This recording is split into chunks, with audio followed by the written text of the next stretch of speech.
to my headset today. Hello, hello, hello. How are those levels for you? Bit high, bit low. Check, check, check, check, check. Keep going, keep going. Hello, hello. This is Slightly More Excited. Hello. Good afternoon from Seymour Shore Park. Up, down. That's okay? Cool.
So both teams out onto Seymour Shore Park. Good afternoon from NPL Men's New South Wales on a sunny Saturday afternoon. The penultimate round of the home and away season, round 29, sees the Sutherland Sharks taking on St George City. It is a match with huge ramifications for the home side Sutherland. They can lock in qualification for the Australian Championship with a win this afternoon, and in all likelihood due to their goal difference with a draw as well. For St George City, they are on a 4-game winning streak. They have not conceded in any of those 4 games, and they are making a late run to try to gate crash finals. We will get to the ladder and all of the permutations after we set the scene with the team sheets. Sutherland Sharks have one change from the side that lost 1-0 to Marconi last weekend. Ty McGowan is preferred to Richard Schuecki in the starting 11. Daniel Nizic, the goalkeeper, and number 3, Yanni Nicolau. 4, Tice Van Amerongen. 5, Jordan Perez. 6, Riley Hollingdale. 11, Danny Seongju Choi. 14, Matthew Yerman. 15, Jamie Pachevsky. 19, Diego Bonilla. 21, Nick Olsen. And 22, Ty McGowan for David Perkovic's starting 11 today. For visiting St George City, they are completely unchanged. Jack Kenny in goal. Number 4, Solomon John Monahan Viker. 8, Stefano Rossello. 9, Lucas Bedleg. 11, Ben Garson. 17, Mason Tatafu. 20, Tep Tep. 25, Brody Clarkson. 33, Lewis Curry. 35, Spencer Webster. And 47, Bassam Sabag in the starting lineup for Mirko Mickey Uril. On the bench for Sutherland Sharks, Sam Smith, Lachlan McDonald, Takumi Afuka, Tarek Meyer, Richard Schuecki, John Fiorese and Lucas Webber. And St George City, just the one switch on the bench with Ben Berry coming in for Gideon Arrock, Franklin Yarn, their backup goalkeeper, Ben Berry, Lewis Michio, Tarek Urjan, Paolo Mitri, Jon Pedersen and Matthew Jackson.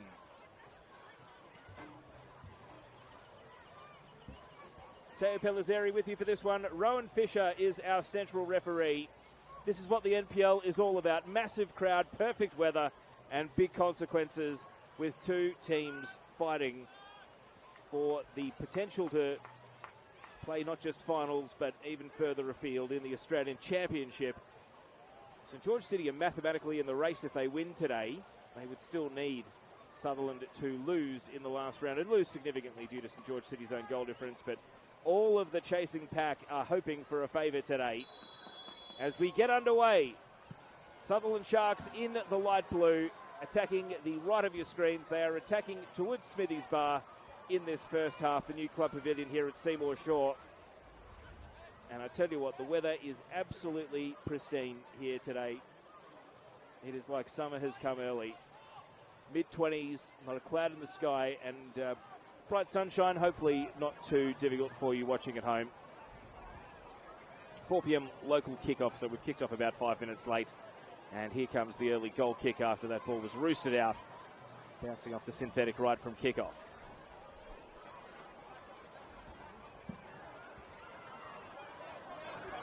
Long ball onto the head of Yanni Nicolau. Now Danny Choi in midfield.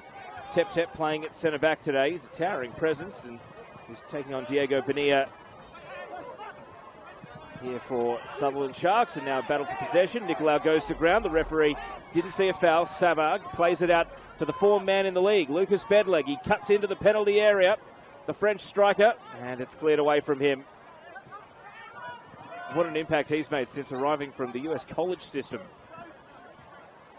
Transfer window signing. He's completely transformed the form of St George City, but you've got to give credit to their defence as well. They haven't conceded for 4 games as part of this winning streak that has put them right into the mix for Australian Championship and also the finals.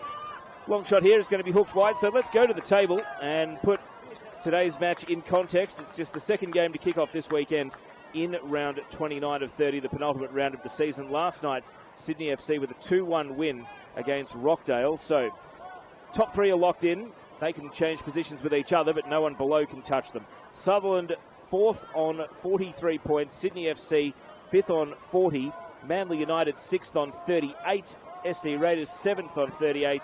And St George City 8th on 37. Rockdale 9th on 37. Northwest Sydney Spirit 10th on 37. And Western Sydney Wanderers 11th on 35. Blacktown City 12th on 35. And Wollongong Wolves 13th on 35. That is how extensive and how deep the race for the top 6 is, that all the way down to 13th placed Wollongong, they were still mathematically alive heading into the weekend. But a very specific set of results would have to occur for starting the round on 35 points to gate crash their way in. It's tough enough for those on 37, looking up at the ones on 38 and above, to get into the top 6. Now, the goal difference situation with Australian Championship, if Sutherland were to draw today, they'd be 44 and plus 8. And the only teams that could then catch them would be Manly on 38 and minus 2, SD Raiders on 38 and minus 5. So you'd need a double-figure win or a massive swing of results, even with a draw today for Sutherland, but they will definitely be playing to win. They won't be satisfied with a draw because they've only picked up 1 point from the last possible 6. They drew 1-1 here with Sydney FC 2 weeks ago and lost 1-0 away at Marconi in a game where they did plenty of probing of the Marconi defence but just couldn't score.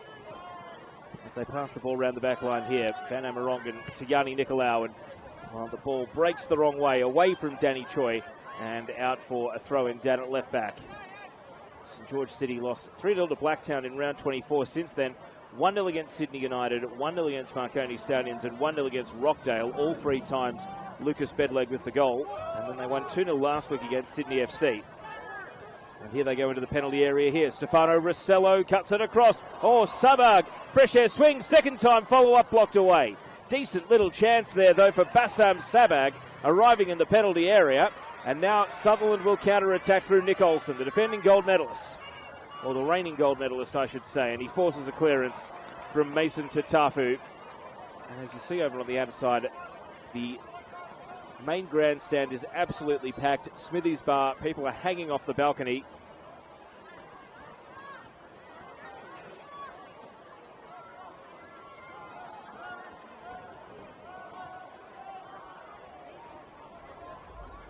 So a potential long throw here from Jordan Perez, aiming at the penalty box. He gets plenty of loft and distance on it, but Tep is a tall presence. Rising to the head of Van Amerongen and rising illegally so. Too much climbing over the back of his opponent. And a free kick given by the central referee, Rowan Fisher. So 5 minutes gone. Best chance so far of the game falling to Bassam Sabag of St George City. Olsen, ball only as far as Solomon John Wanahan Viker, but he couldn't quite take possession. Diego Bonilla stealing in. And now Choi is bending past, bounces down to Jack Kenny, who is easily able to take the collection.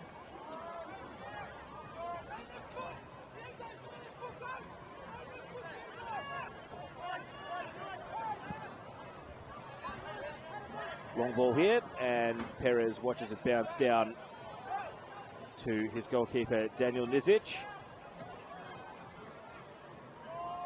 It's been quite a while since Sutherland have kept a clean sheet. In fact, they haven't kept a clean sheet since round 20 against the Western Sydney Wanderers. They've conceded at least 1 in every game since then, so they would absolutely love to keep it tight at the back. They've got a very tall and intimidating backline. Matthew Yerman, Jamie Pachevsky and Tice Van Amerongen, probably the biggest big 3 of any team in the league. And that allows the wing-backs of Nicolau and Perez to roam up the pitch when the situation allows. Here's Olsen. He's going to bypass all of that midfield and try to pop it over the top into the path of Diego Bonilla, but it bounces kindly down to Jack Kenny again. And the home side are just starting to take over possession in general play a little bit more here.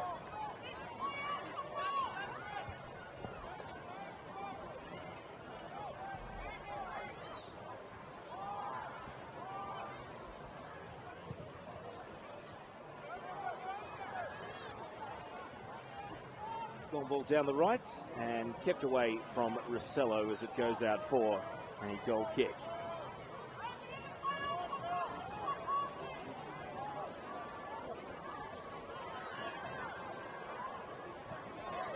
I do wonder if a few players might be caught out by just how hot it is today. Forecast a week ago was 22 and morning showers, but there's not a cloud in the sky. Even though my phone tells me it's only 21 degrees, it feels considerably warmer here at Seymour Shore. This is the sort of finals spring weather that the teams will be competing for the championship in over the next month.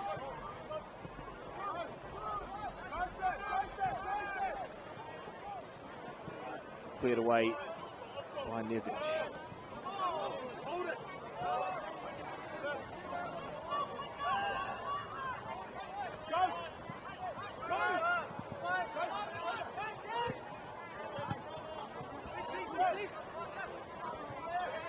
Headed by Riley Hollingdale, bouncing on. And well worked onto the ball. Ty McGowan, and he's able to draw the first corner kick of the game out of Mason Tatafu, who comes across to make the clearance.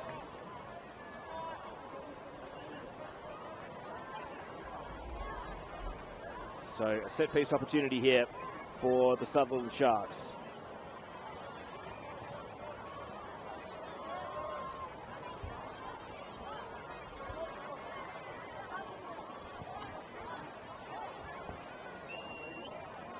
So here's Choi's corner to the back post. Oh, it swung late, dipped in, and Kenny had to save it out for another corner kick. Perhaps fortunately he was in the shadows and not looking into the sun, looking away from it, as he had to bat that off the goal line. So repeat corners. Another corner to the back post and a free header. That should have been 1-0.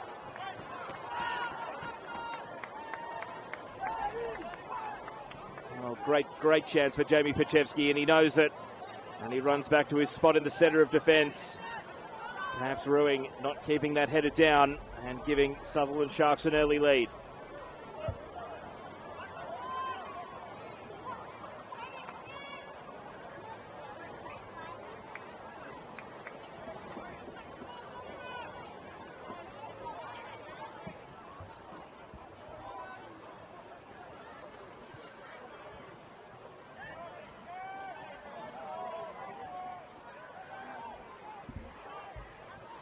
Olsen, challenged by Rossello. Sutherland bench certainly think it's their ball, but the decision has come for St George City.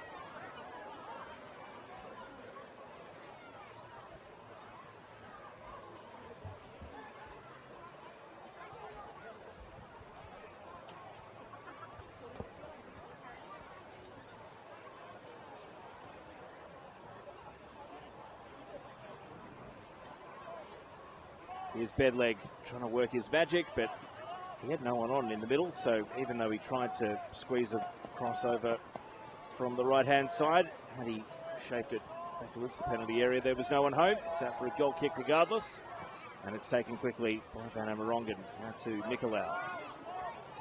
Van Amerongen playing it across to Matthew Yerman, the former Socceroo, who has stepped in quite seamlessly to this Sutherland team. Long ball, hoping for Bonilla, and that'll have too much on it.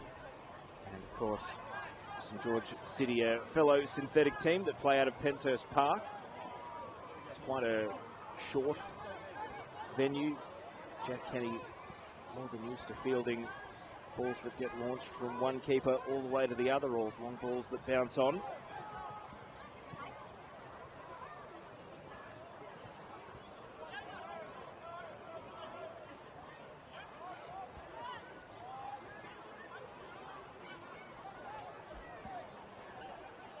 So here's Nizic.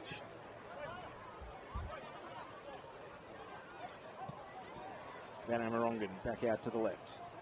Yerman inside the shadows, which are slowly but surely creeping across the ground. Very conservative approach on this phase of play here from Sutherland. Nizic now swings it out to the right flank. Oh, and coming back from an offside position. Caught out there is Yanni Nicolau. He was a bit too advanced up the pitch when Nizic played that pass. Monaghan Viker to take the restart. He just drifts it to the edge of the box. Brave choice against this tall Sutherland defence. Hollingdale, Nicolau, now Choi back into the middle, but he's given possession away, potentially dangerously so. Rossello, and the shot across the face. It unfolded quickly there for Webster. All it took was one break in concentration and an errant pass, giving the ball away in dangerous territory there. Even though Sutherland have had the best chance to open the scoring, St George City have had the second and third best so far through 13 minutes.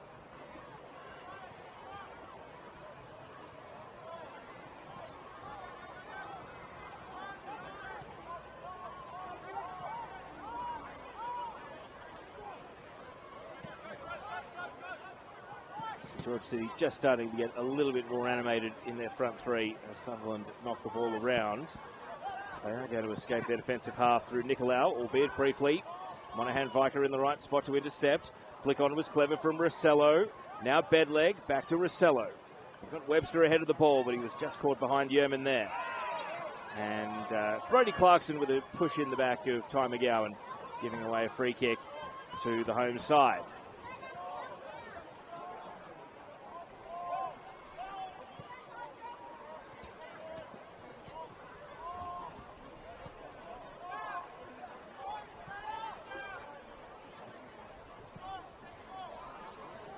Long ball down the left. Handed away by Ben Garçon. Through comes Olsen to the edge of the box. Bonilla, the crowd rise. He was immediately closed down. Olsen keeps the attack going. Through comes Tep Tep. And he is able to drive it to the safety of open field. It will be retrieved by Van Amerongen.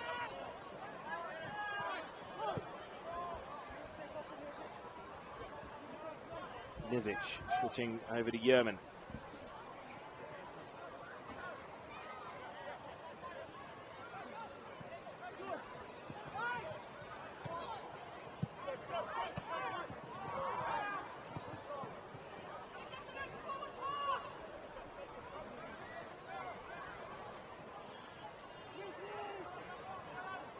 Nizic. High ball out to the left flank. Headed down by Garçon. Sabag plays it back to Tep. Now Kenny. Clarkson steps in from midfield. And it's St George City's turn to spend some time on the ball, but seemingly not very long. Launched by Tep Tep, headed down by Van Amerongen, and taking the loose ball is Hollingdale.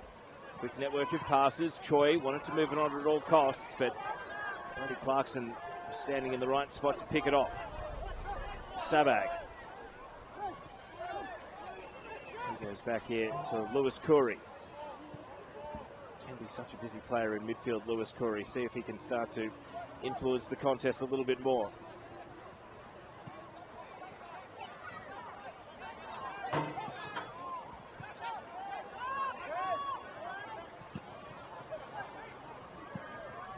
Ball rears up off the synthetic.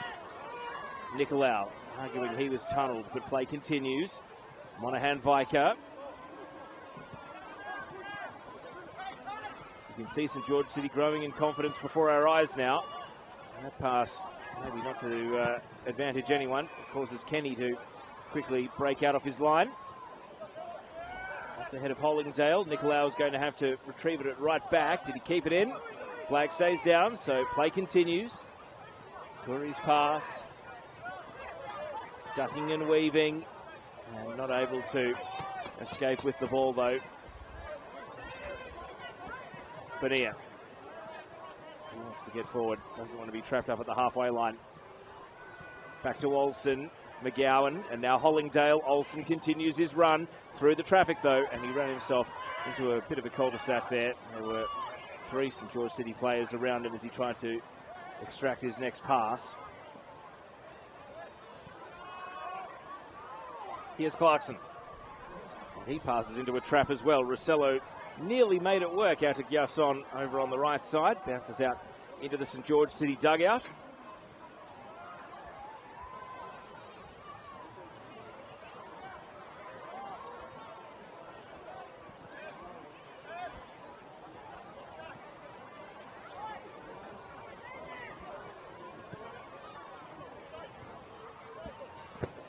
Nicolau caught in possession. Broke the right way as far as Sutherland concerned, though. Hollingdale.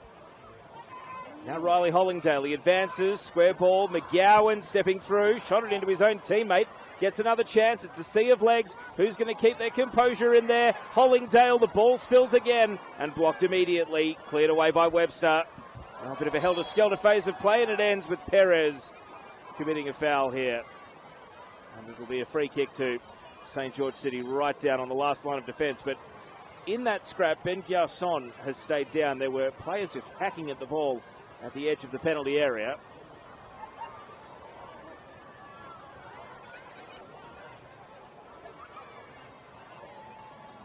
And the trainer is called out for the first time today.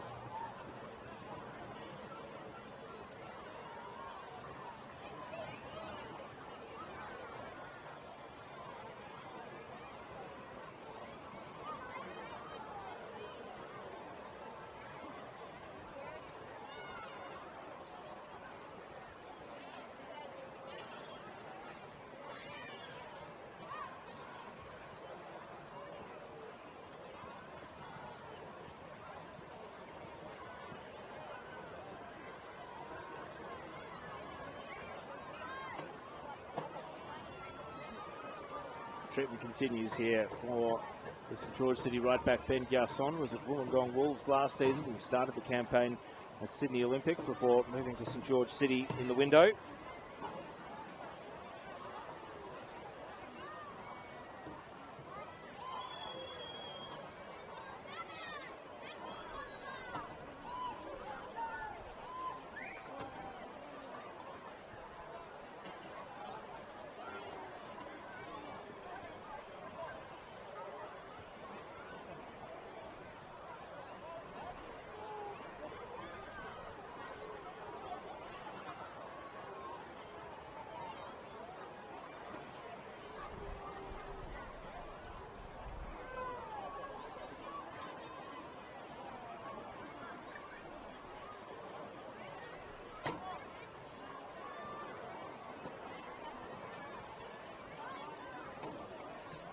So Garçon back up on his feet and making his way off the pitch.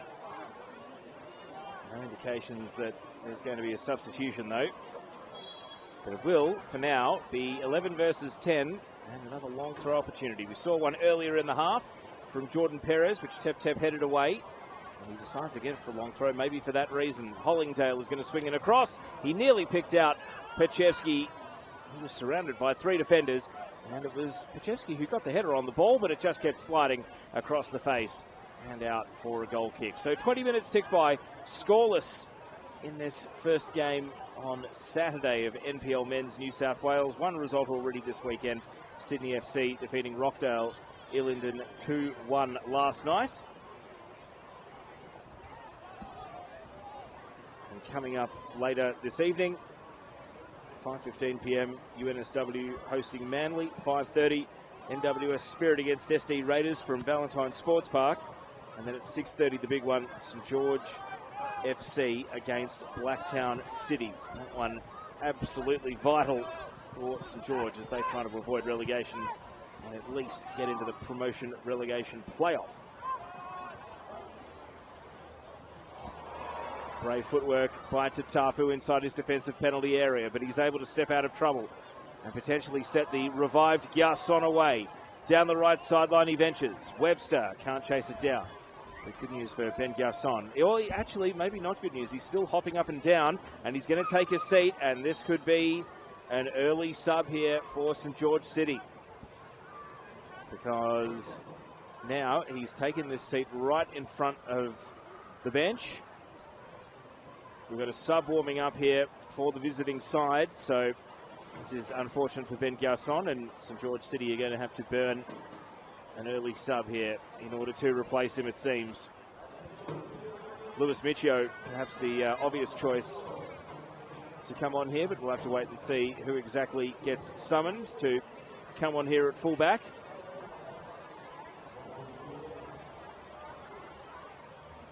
Could potentially bring on Ben Berry and shuffle players around.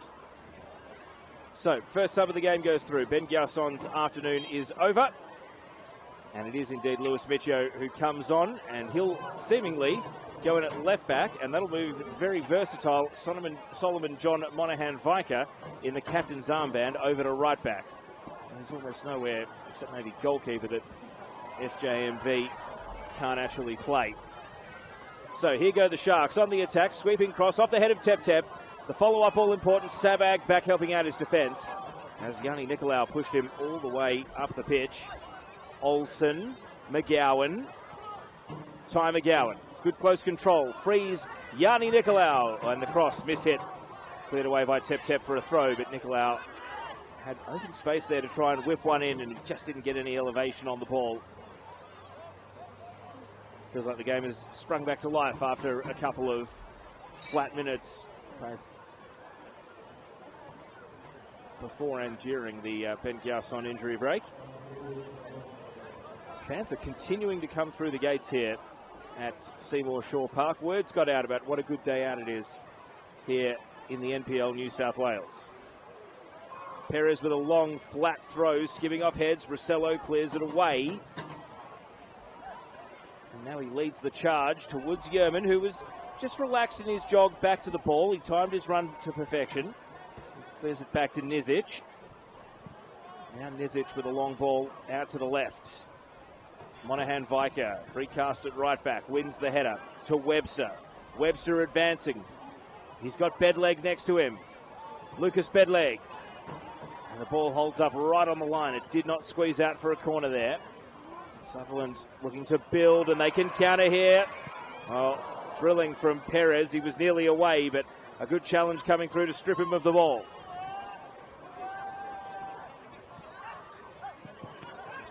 Feels like the game has actually come to a bit of a simmer now, having made a fairly patient opening, albeit with one really good chance for Jamie Pachevsky with the header from a corner.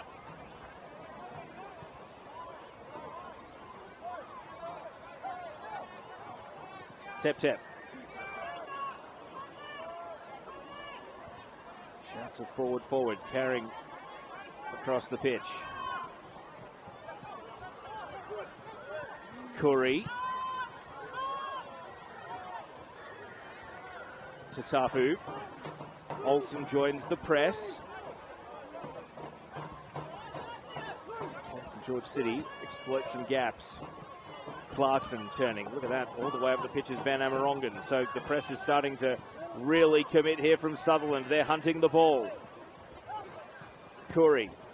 He's just going to play it long. The outlet pass here. Bedleg looms large, but he's not as tall as Pachevsky, who heads the ball back to Nizic. But you saw there, Sutherland, they just kept adding piece after piece to the press. They're trying to win the ball, and eventually they did so by forcing a long pass rather than actually catching someone in possession. So again, the composure of this St George City team, much improved defensively in the last month. They had conceded 40 goals for the season through their first 24 games before this month, where they haven't conceded at all. So by no means the worst defensive team in the league, but they certainly weren't getting the results that they needed to categorically keep them out of being dragged into the relegation conversation. 12 points in the space of a month has not just done that, it's totally flipped the perception of their season.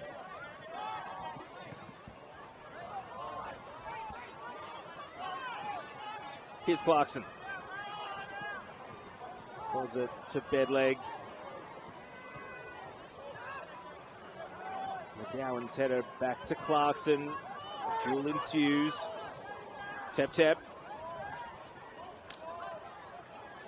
Here's to Tafu. Racing to Tafu. Out to the right. Monaghan-Viker. Webster turning. Rolls it back towards Curry, but it's been intercepted by McGowan. He's got to go half the pitch, though, with no support, so he just holds the ball up, waits for runners to break. He asks a bit too much of Choi down the left flank, and St George City consolidate. And on that wing now with Monaghan-Viker over there, you've got one of the most energetic and dynamic players probably in the entire competition in terms of his ability to run all game. So if you're going to get into a foot race with him, you've got to try to already have the advantage.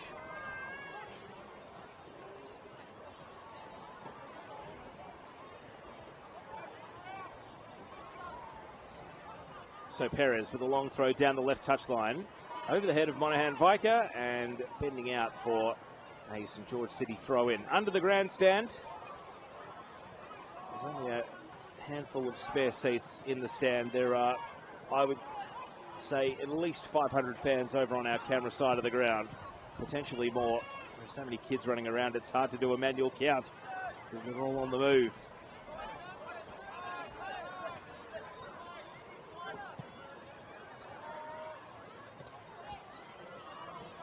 Olsen. Choi.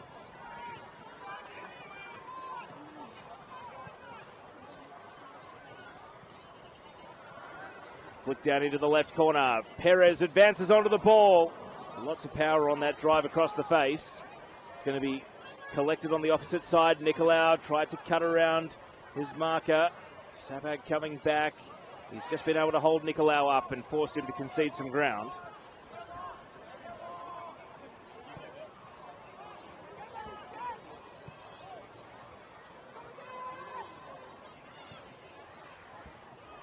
Through the left, here comes Choi. A burst of acceleration, he hits the byline. Nicolau with a header! Yanni Nicolau! The right back coming across the pitch into the penalty area, timing his run to perfection.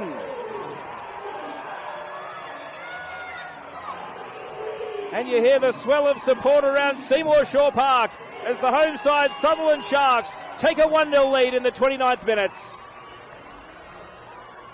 And what a great run from Danny Choi.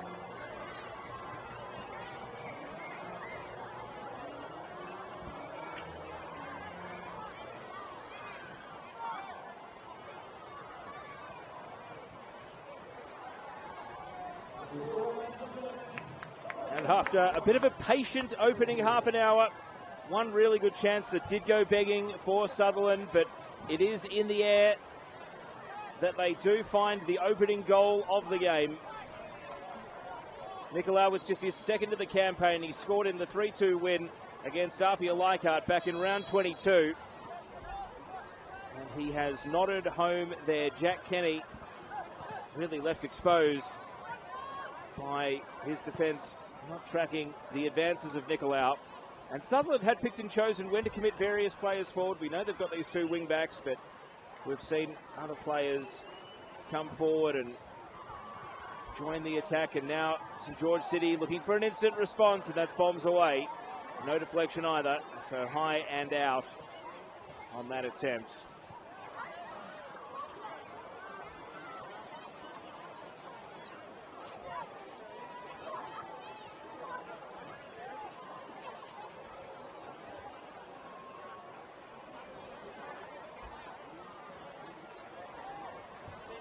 Really nice move in the end.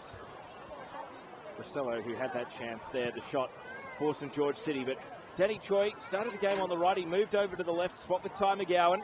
And didn't that make a difference there? Hollingdale, the home side, up and running. Nicolau and Sabag arriving to make a 50-50, which he then won. Well done, and had to win it. All being held up by Bedleg. Curry. Can St George City go at pace here? Sabag, his tackle, was able to win the ball and start this move. Bedleg wrestled to the ground, free kick in shooting range. Tice van Amerongen giving away the set piece opportunity here.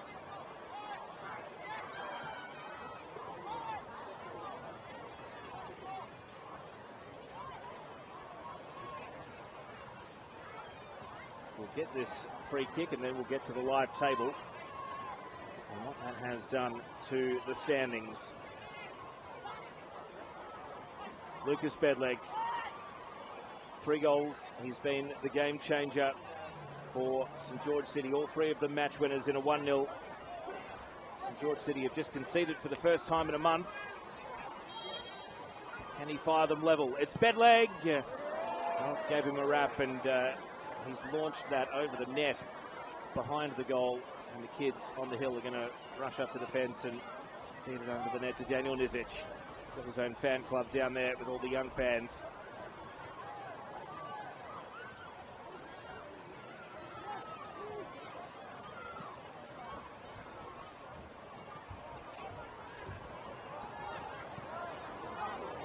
Well, St George City Press causing some headaches here. Olsen, they need calmness here. Sutherland, the pass from Van Amerongen is going to give the ball away. Clarkson, he doesn't have an outlet really.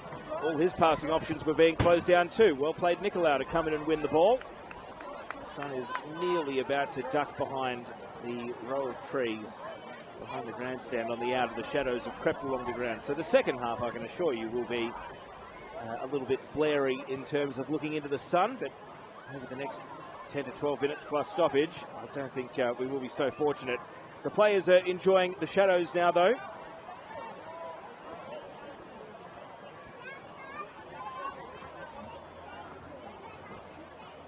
So as things stand, Sutherland would be moving to 46 points, 6 clear of Sydney FC and 8 clear of Manly and SD Raiders. So they would be punching their ticket to the Australian Championship.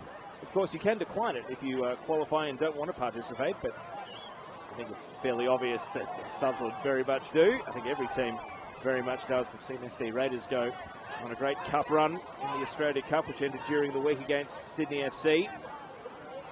Manly United have had qualifications for the Australia Cup over its history, including the very first edition, and they've made a very late appearance in the mix for potential Australian Championship qualification.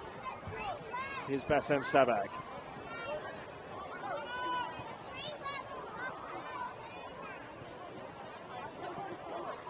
St George City in their attacking half, but working backwards to go forwards here. Tap. Over to Mason Tatafu. Tatafu, well, they've had a few wild and woolly shots here, St George City, in this first half. That's another bombs away to no great effect.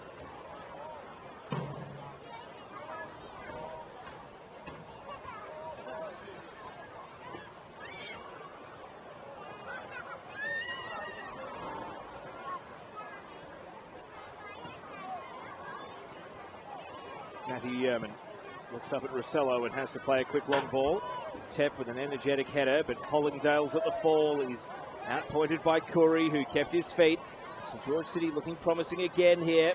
Rossello, and he got caught from the blind side by the backtracking Olsen. And that was enough to spill possession to Yerman. Long ball released away. Perez, the left back, marauding forward down in the corner. He's dragged Tatafu over with him. Tatafu is wise enough not to get nutmegged there and collapses the ball out.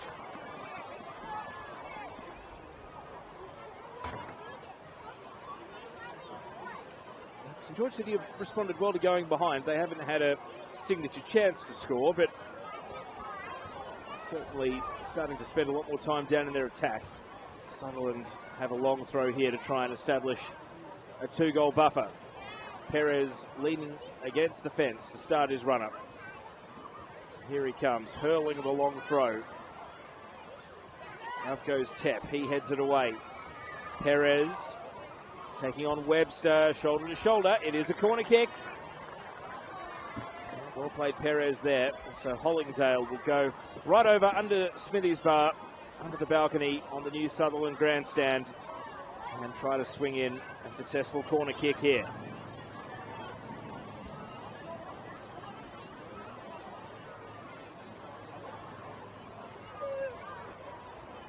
So Hollingdale's corner, all the tall timber forward here for Sutherland.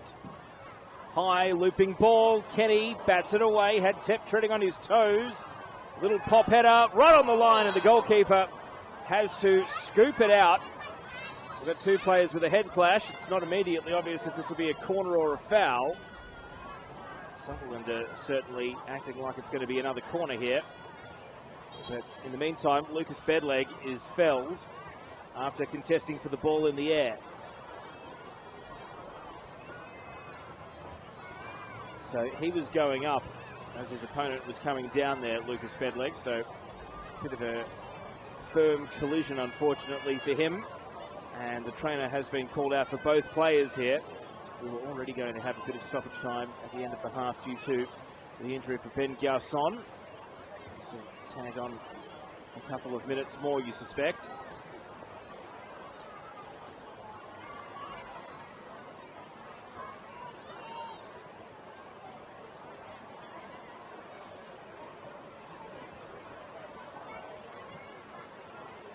They've already made one forced substitution here, St George City. They definitely won't want to have to take off Bedleg, given he is their main avenue to goal.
So Bedleg is able to roll onto his back and sit up. That is a relief. He was being treated and down there for quite some time.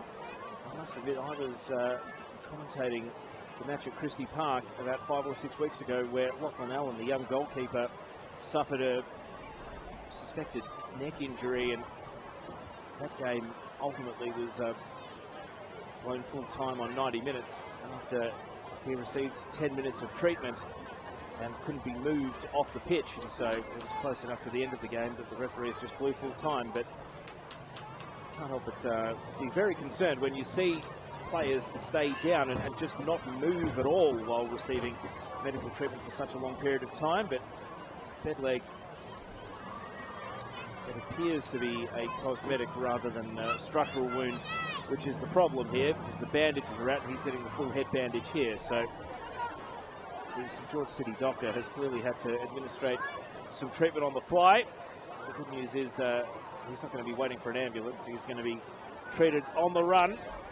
And looking over at the bench, are the St George City team going to be forced into a change here, or has he been able to avoid any signs of concussion? The other Sutherland player who was involved was Diego Bonilla in that collision. Bonilla was coming down, Bedleg was coming up.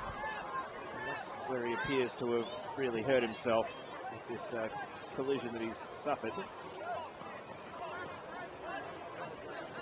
I don't see anyone moving up to stand next to the fourth official just yet, so it's been quite the delay this. We're probably going to have at least 5 minutes of stoppage time, you would think, at the end of the first half to make up what we've lost here in the first 45. It's going to stretch out the afternoon a little bit. So Bedleg is up on his feet. He's now got the full head bandage on. And even though he's sore, he is continuing in the game. And Bonilla is now standing next to the fourth official, ready to be given his approval to come back on as well. So Lucas Bedleg treated and ready to continue in the game after a head clash. And the restart of play appears, well, we weren't sure whether it was going to be repeat corners or a foul. The referee clearly has decided there was a foul. So that's why play is restarting at the feet of St George City rather than another corner kick for the Sutherland Sharks. So there'll still be a decent old chunk of time. We might go 50+ minutes here in the first half. Bedleg straight back into the action. And he gets a touch on the ball as St George City work their way down the right. Here's Rossello prodding it on, intercepted by Perez. And Jordi Perez breaking out of the defensive half. Bonilla tackled, illegally so by Tatafu, and it's going to be a free kick going the way of the home side.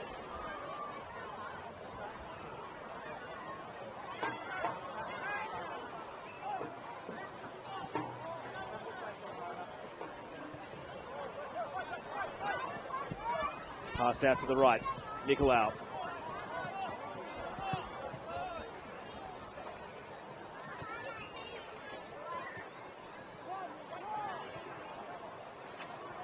Perez.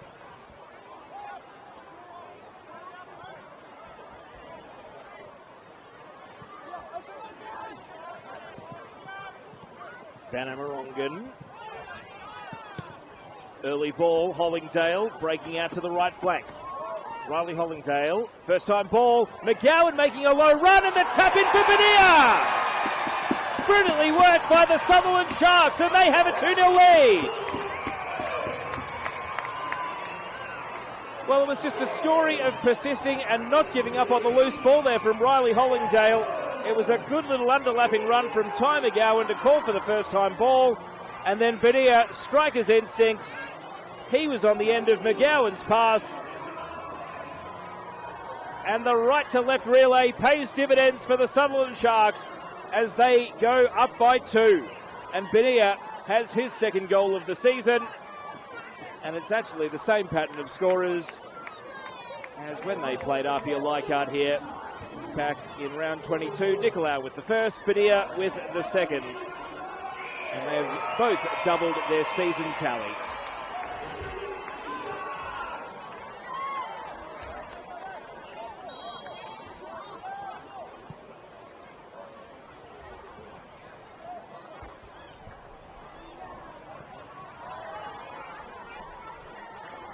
So we've ticked into the 45th minute. I still think we'll get at least 5, possibly 6 minutes of stoppage time. We're about to find out from the fourth official, Wael Arabi, pretty soon. But that second goal is a safety net for the Sutherland Sharks. And as I mentioned, they haven't kept a clean sheet for quite some time, not since round 20 against the Western Sydney Wanderers. So if today's the day, then they will be banking 3 precious points and heading to the Australian Championship.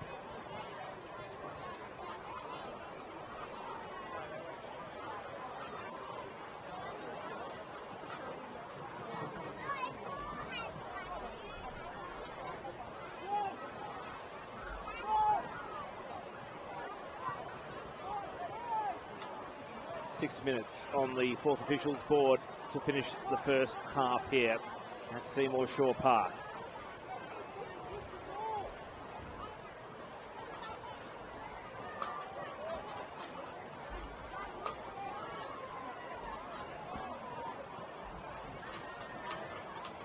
Tatafu pushing the ball out for a throw-in.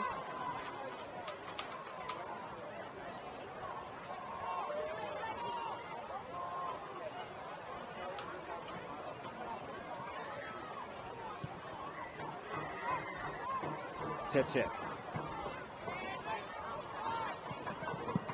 Bouncing ball, tough to control. Sabag and Nicolau battling for possession. Through comes Curry. Curry concedes ground. Michio, the first half sub. Clarkson. Van Amerongen goes to ground. He's got to try to slide his feet around there. He was just caught with the ball up on his hip. Benia, he's full of energy now, having found the back of the net. And look at the press here. Jack Kenny just has to kick it away to safety. He looked up and he had Denny Choi coming in from the opposite side, about to shut him down, and his eyes were initially on Benia. We've had 90 seconds of 6 additional minutes at the end of the first half.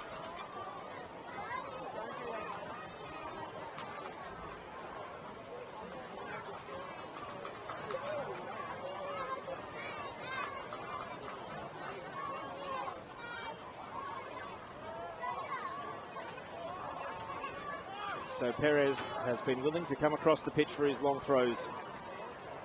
And he hurls it now. Van Amerongen is target. It slides on in the box. A volley from Choi. And that's going to bounce out onto the boulevard. And it seems to have avoided all the traffic and found its way. Oh, into the driveway of a block of apartments over behind the goal.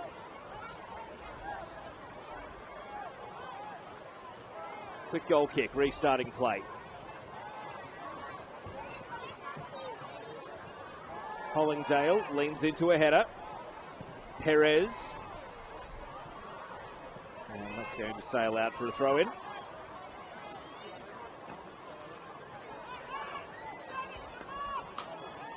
And I just see now a spectator trotting over into that driveway across the boulevard and going and retrieving that loose ball. It'll be back with us soon. In the meantime, Sutherland trying to advance. In comes Michio, volleys away. Bedleg, the bandaged centre forward, lays it off here to Sabag. Bassam Sabag showing his speed, and Van Amerongen has to go to ground to slide tackle it away. Bassam Sabag, who had an early chance in this game when it was 0-0, the first really half chance of the game. Just popped up a couple of times. Cross here, Bedleg out, pointed in the air by Pachevsky. Hollingdale trying to clear. Clarkson with a left-footed attempt. And he just couldn't get over the ball. He was swivelling to try and put his left foot through it, and it was always heading wide.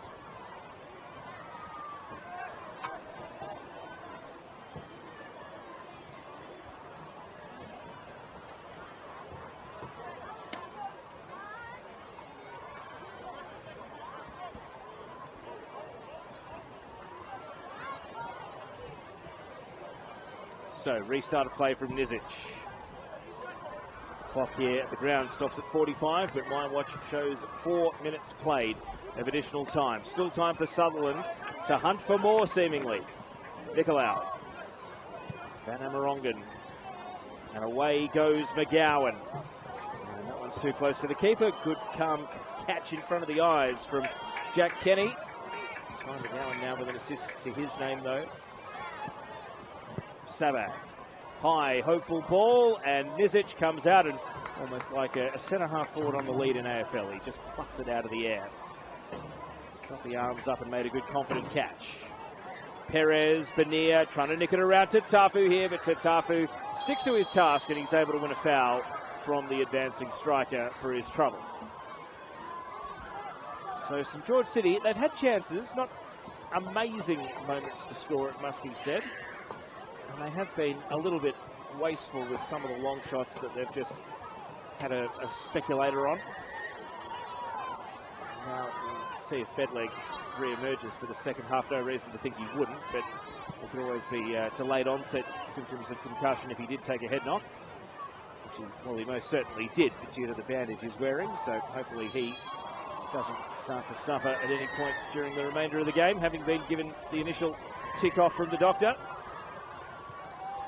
We played 5 minutes 20 of stoppage here, so this is one last chance. It would really change the tone of the day if St George City can equalise right on half-time here. It would plant some seeds of doubt for Sutherland as they head into the rooms. And perhaps more importantly for the visiting team, give them the belief that a comeback is possible. As the ground sinks into shadow. High, looping ball, not the set piece they needed on that occasion. McGowan can run away with possession. 10 seconds of the allocated 6 minutes to go. McGowan. Little underlapping run from Nicolau. Dispossessed by Sabag. Play continues here for St George City. Bedleg, ball breaks the wrong way. And the halftime whistle sounds as a result. So, Sutherland Sharks, as things stand, have their hands about to grasp the Australian Championship berth. They are 2-0 up. Yanni Nicolau with a header, and then Diego Bonilla arriving in the penalty area to finish across from Ty McGowan. That is the difference between the two sides at the halftime break. St George City had a forced change in that half with Ben Garçon coming off for Lewis Michio, and also issues for Lucas Bedleg with a full head bandage. But at halftime, it is Sutherland in the box seat to secure fourth place on the table and Australian Championship qualification. And they lead St George City FA by a score of 2-0. We'll be back in about 10 to 12 minutes for live descriptions of the second half. We'll join you then.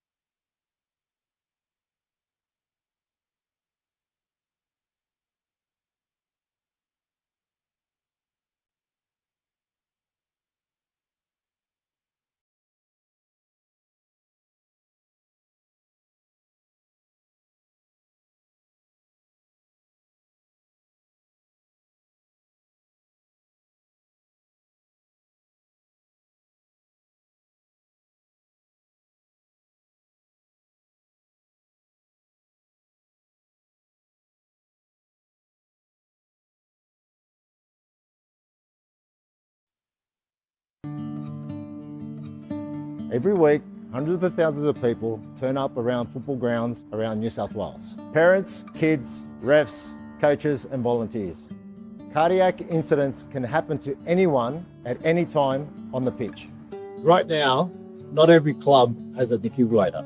And the ones that do are not always maintained or ready to use. In a critical moment, with a defib, that could save lives. That's why Football New South Wales, St John Ambulance and Toyota have come together for Every Beat Matters to help clubs around New South Wales to access defibrillators, cover maintenance and build a register so we know exactly where every unit is around the state. All you need to do is buy a ticket through RaffleTix. $5 can make a difference. Every ticket goes towards funding defibrillators and maintenance for clubs that need it most. A live fundraising board shows exactly how much is being raised. And every ticket you buy puts you in the draw to win a Toyota Corolla. One ticket, real impact. Help your club be ready when it matters. So buy your ticket today.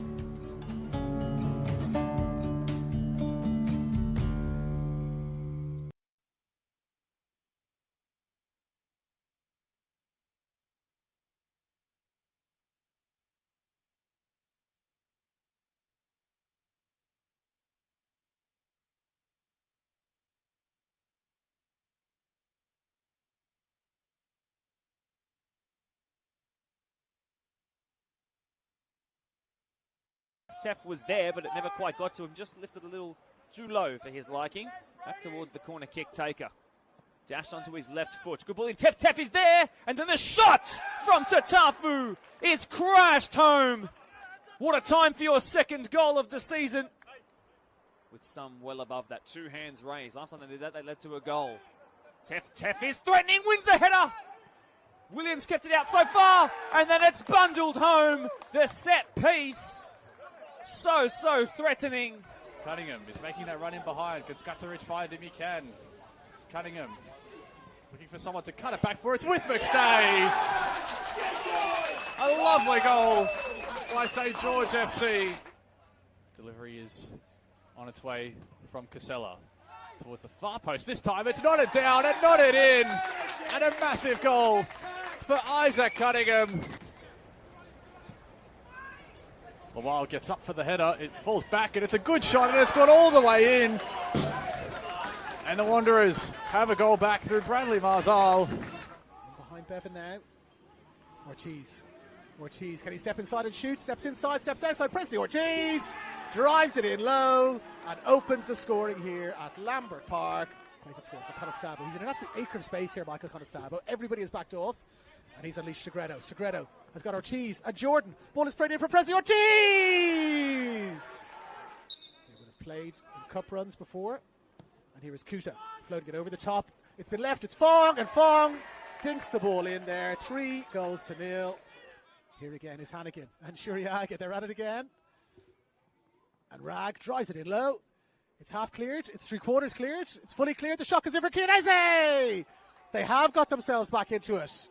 Burgess trying to turn one around the corner, but it's met by Takami. Now Petratos looking to stretch his legs. He'll have a go as well. Petratos! Oh, my word! Costa Petratos has just about taken the net off with that strike. Couldn't find the feet of Callum Keeley. This time it will, though! Turned home by Kobayashi. Here's Kobayashi, who of course scored the second. Looking to deliver one. It's a teasing delivery for Petratos! 3-0!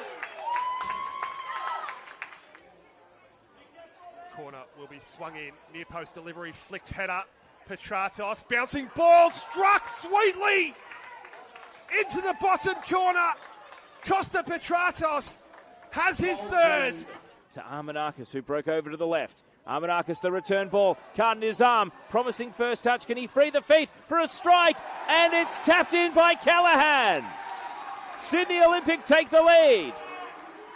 Veers away from the blue shirts in the Olympic defence, and he'll put in a cross of his own here. It runs to the back post. Wells steadies, strikes and scores. And Sydney United are level. Tillo. Krislovich alone, hand up top, needs support. Here comes Mason Wells, storming forward Wells. Can he find a shot? It's deflected, it hits the crossbar, and it's knotted in! Sydney United have struck twice in the second half, and Michael Krislovich stoops to the header to make it 2-1. Outswinger comes in. Header's there, and it's a goal. And Marconi hit the front through Cameron Windust. Rising at the back post. Ball, lays it back to Fujita, better angle. Might be a little set-piece routine here.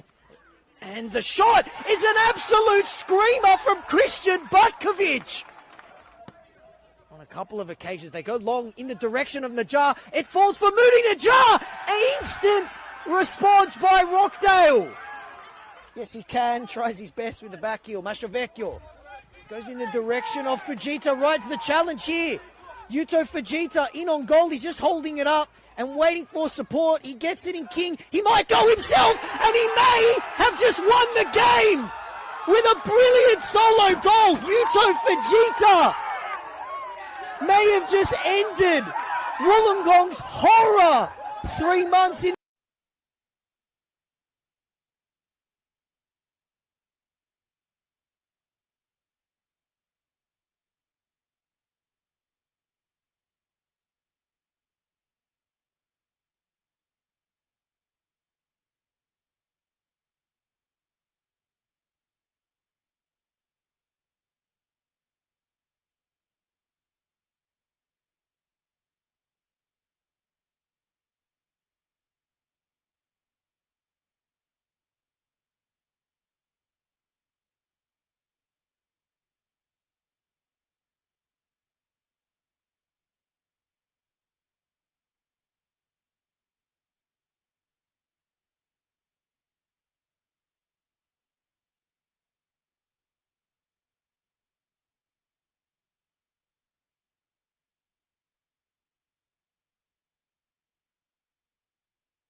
Well, we have two very eager teams back out on the pitch at the start of the second half, but we don't have a referee as yet, so both teams are desperate to get the action back underway in this round 29 NPL men's clash. Sutherland Sharks leading 2-0 against St George City, and now the referee Rowan Fisher has rejoined us, and we won't be too far away from getting it restarted. So, all in readiness then. Sutherland enjoying a 2-0 lead thanks to goals from Yanni Nicolau and Diego Bonilla. And it's a totally different looking Seymour Shore because the sun has now ducked behind the trees. So almost the entire ground bar, a little sliver down at the right of your screens, is now in shadow. And it's going to be, well, at least far easier viewing for us up here in the scaffold as we look out across the ground. And all the fans over here in the outer as well, not having to shield their eyes either. And even though the ground looks different, Sutherland will certainly be hoping that the game does not look a great deal different. We're back underway.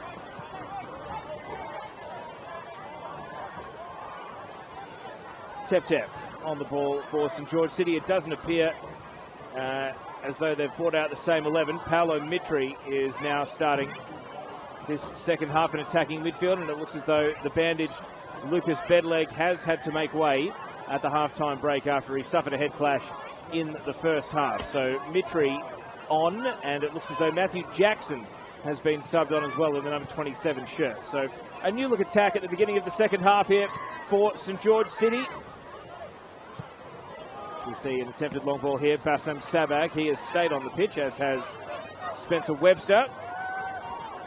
Through comes Pachevsky with a header. So that's 3 changes now made for St George City. Just trying to work out who the other player subbed off at halftime was. I suspect it might be Stefano Rossello, who has made way in order for Mitri and also Jackson to come on. Long ball here. Monahan Viker leaning into a header. He was moved over to the right back in the first half when Luis Michio came on for the injured Ben Garçon. Here goes Perez, and Jordan Perez able to win his team a corner. Jack Kenny is arguing it never went out, but the assistant referee over on the outer side, Daniel Kornowski, has other ideas and has given a corner kick. So again, this tall Sutherland team will be dangerous here at a corner. Riley Hollingdale getting over to take. So it's Hollingdale with an early corner. Sutherland already up by 2, looking to push even further ahead. High beyond the back post. Tep up with the first header, and then out comes Kenny for a good confident claim.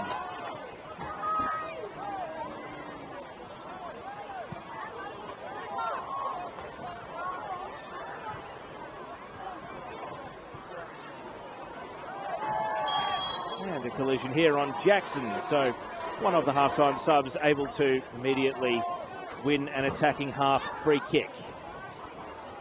Do our best to keep you posted on other scores around the grounds. This was the earliest of the kickoffs today, but other matches will be flowing through the evening. 5:15, we're right on kickoff for UNSW against Manly United. That is a must-win now for Manly, given results elsewhere already this weekend. And Northwest Sydney Spirit against SD Raiders starts at 5:30. Bouncing ball into the box, easily held by Daniel Nizic. And then later tonight, it'll be kicking off after we go off the air though. 6:30 p.m. St George FC against Blacktown City.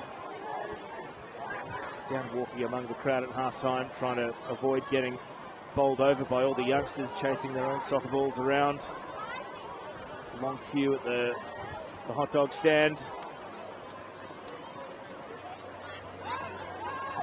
And the PA, we only hear the refrains of it up here in the scaffold tower, but it is pumping down at ground level, and there's a really good vibe around the venue this afternoon. Sutherland heading for finals, and now only 40 minutes away from punching their ticket to the Australian Championship as well. Take quite the comeback from St George City, but they have made the substitutions, Mickey Yerrill, to try and find something a bit different, a bit of inspiration maybe. Jackson is one of those players trying to make an impact here. Jackson, Van Amerongen brought him to ground, legally so. Tep with the header. Bouncing out to the wing, Mitri, and then driven. Bit of a crowd killer, that one. It just rose away from the fans in the nick of time from Van Amerongen.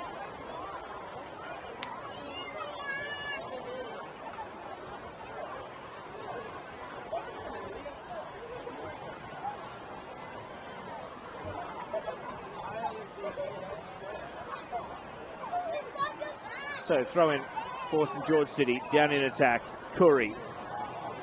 Has he brought his team a corner? He has. So Tep, who's won a lot of defensive headers today, what can he do at an attacking set piece here? He's going to be the obvious player to aim for.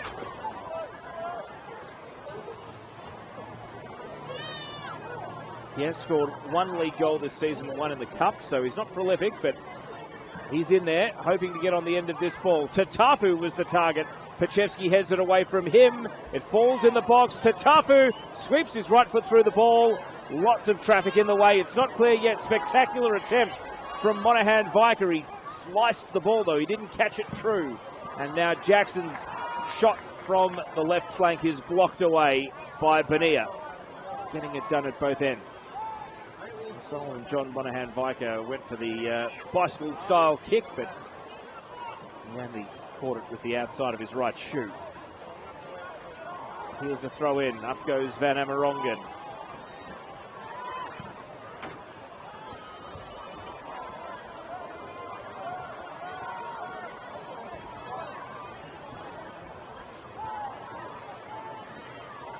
Olsen. Van Amerongen. Back pass here. Cleared away by Nizic. Tep over his head, but he's got Tatafu backing him up. Olsen wrestled to ground, and too much from Paolo Mitri. And so it will be a free kick the way of Sutherland. And they're going to take it 20 metres from behind where it was run in order to set Jordan Perez away. Now, Danny Choi. Seongju Choi in the dribble system, but of course known as Danny Choi. Had the assist for the first goal. Really nice move too.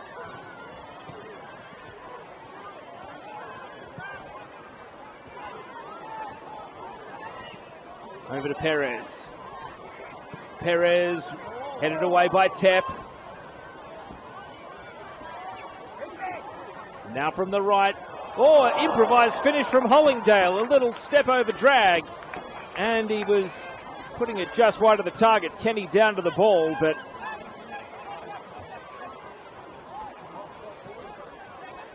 there was no touch from Jack Kenny. It's just a goal kick. Improvisation was clever from Hollingdale, though.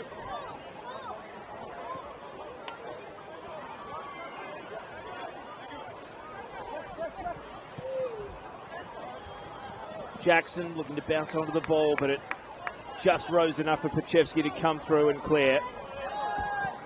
Clarkson, Mitri, Paolo Mitri with a shot blocked away. Now Monahan Viker. And Mitri trying to knock a return pass in a 1-2. Couldn't find his captain. Tep. Plays the ball to Clarkson. Clarkson with a long ball onto the head of Van Amerongen. Second ball is there for Webster, though. And now Curry breaks to the left. It's lifted in and headed away by Yerman this time. Well, Sutherland having to do a bit of defending here. St George City are really making a go of things. Now to Tafu. Is this going to reach Jackson? It's not. Perez is able to just nip in and get a toe on the ball to clear it away. St George City, good in general play. Can they turn it into clear-cut chances on goal, though? That is the question.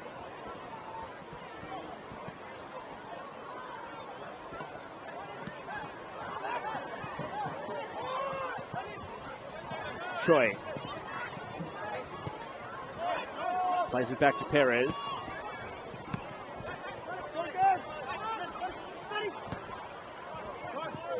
Ball here, easily dealt with by Tatafu. Monahan Viker. And he gets the return pass and plays it on to Jackson here. Matt Jackson weaving at the byline. Oh, over the head attempted overhead kick was coming there from Webster, but he just didn't go full-blooded at it. Maybe he figured as he got off the ground that he wasn't going to be able to lunge out to the ball. They've got a taste for the flair and the spectacular here, St George City, but again, they are not sticking these shots on target. They are not actually making Daniel Nizic work.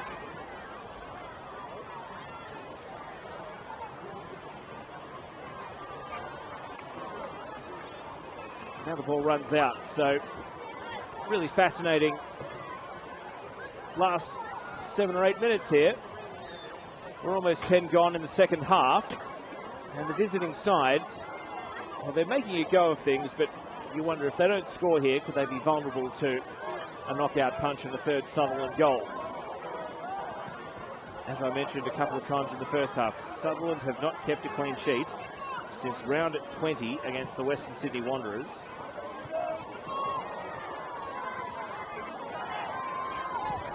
To be fair, they have kept 7 for the season, but they've just dried up in recent weeks.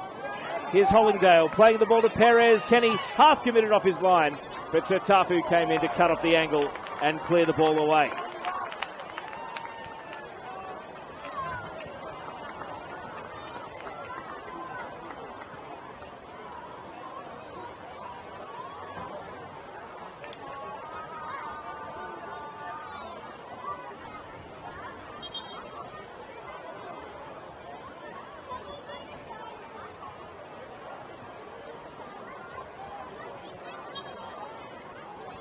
So, long throw. We saw this 5 or 6 times in the first half from Jordan Perez from both sides of the pitch.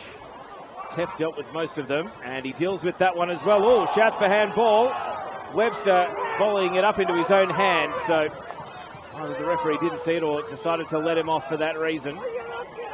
Vanamorongan, Perez pushing it on just beyond Bonilla, and it rolls down to Kenny. It would have been just outside the box if that had been paid as a handball. Vanamorongan, now Choi, only Bonilla ahead of the ball. Danny Choi goes on a run, backs his speed. Oh, that was vintage Danny Choi. We saw it in the first half when he was able to provide the assist for the opening goal. And in spite of his injury history, when he goes, he can go. He's still lightning quick. And he was able to cut through the St George City defence there.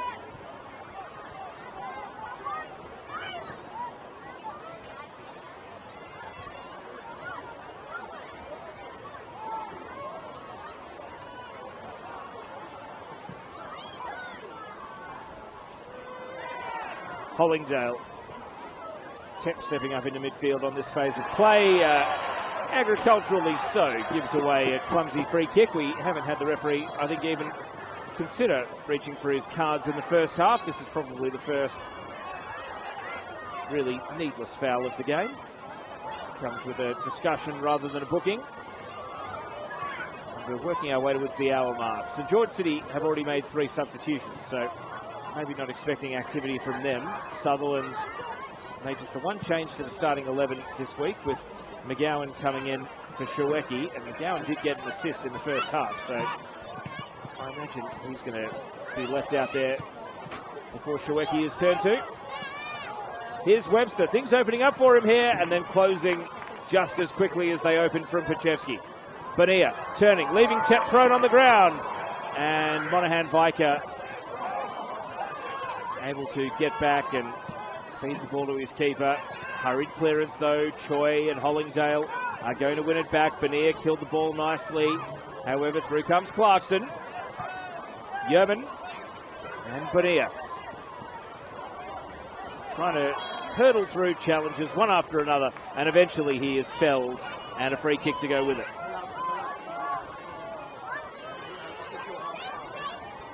Well, now that the sun is behind the horizon, it's starting to get a bit chilly here at Seymour Shaw Park.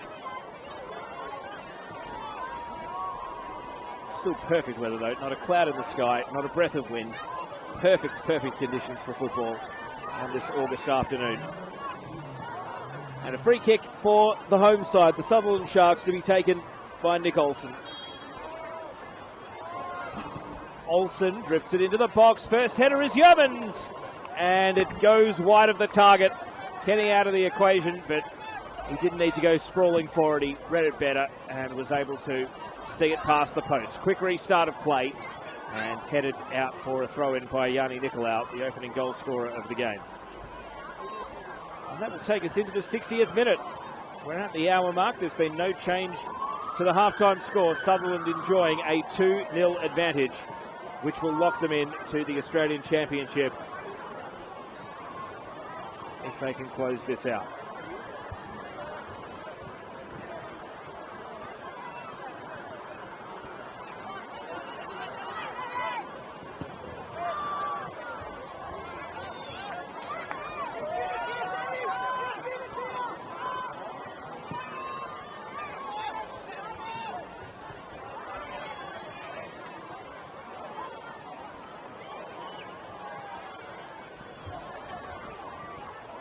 McGowan turns the ball back. Nicolau. Cross dealt with by the St George City defence. Long ball, hoping to send Jackson away. Pachevsky got to be careful here. And he goes to ground, and the referee's whistle does accompany it, despite the body language of Matt Jackson there with a little get-up wave. Wasn't able to convince the referee to think the same.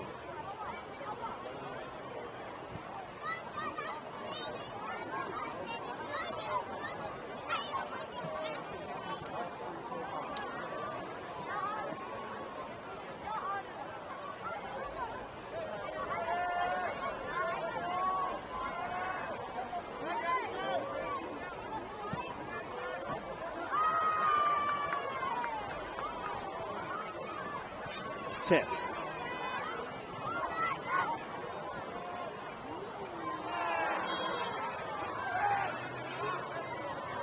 Free kick going to Hollingdale. And there will be activity on the Sutherland Sharks bench. Speaking of the Australian Championship down in Melbourne, the Oakley Cannons are now 1-0 up against Dandenong Thunder. They can win the premiership down in Victoria today and secure their spot.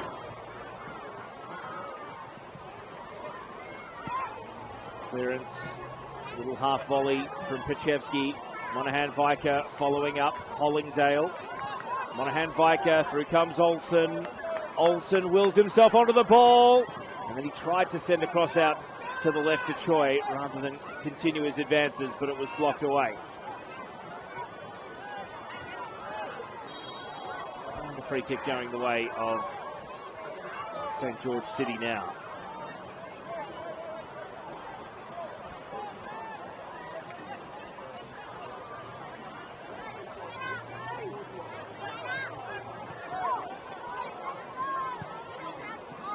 Clarkson with a giveaway of possession there. He is not happy with how he used the ball.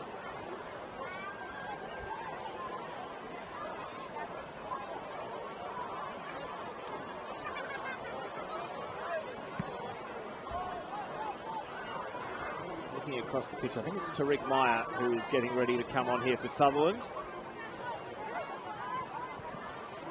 I suspect it might be one of Choi or McGowan that would make way in that instance. Hardly think it's likely that Olsen or Hollingdale is going to get subbed in the middle. Here is McGowan chasing a header back to Van Amerongen. Tep. And Monahan-Viker headed down by Van Amerongen, and the ball finds its way over the line. So substitution coming here. First of the game for the home side, the Sutherland Sharks, in the 64th minute. And it will be Danny Choi, who has been excellent today. He's looked so fast and sharp in his good moments down the wing, including the assist for the opening goal from Yanni Nicolau. And he will take his leave, and indeed it is Tariq Meyer who is coming on to the pitch. So on comes Meyer. Looks as though it's going to be like for like, although Meyer probably won't stay as wide as Choi does over on the left-hand side. He'll be far more inclined to drift into the middle.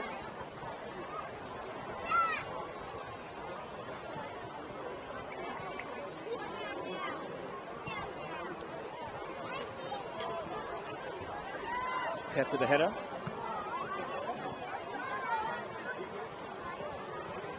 When these teams met back in round 14 at Penshurst Park, it was a 1-0 win for St George City, actually. Hiroto Demoto, who's not in the matchday squad today, scored the only goal. Quite a contrast this afternoon.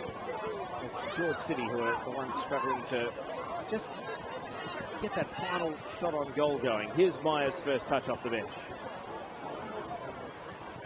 Perez, just bustling through. Bulldozer work there from Jordan Perez, and then he tried to advance the ball, but he hit it well beyond the run potential there of Diego Bonilla.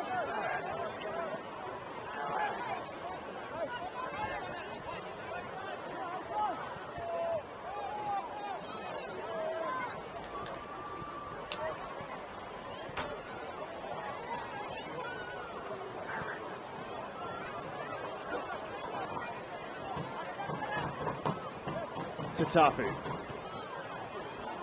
Given away by Webster's touch. Meyer might be fresh off the bench, but he wasn't going to be able to run that pass down.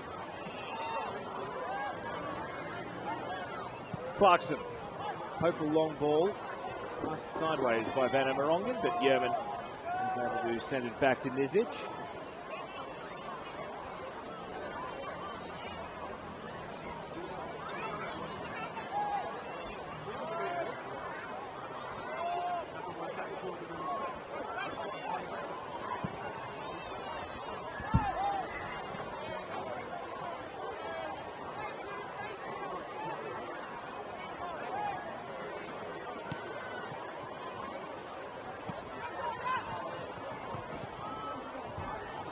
Vikers pass. Jackson in space. Yerman's got a backtrack here.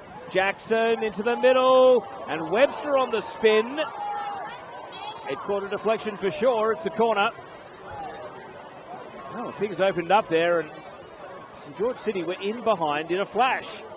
That's as good as they have looked in the second half so far. St George City. And perhaps Webster could have turned that into even more.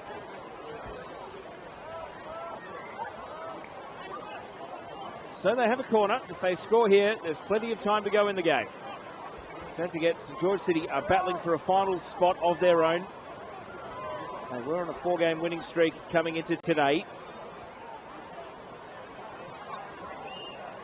And they've got a corner kick here to try and halve the deficit that they currently trail by.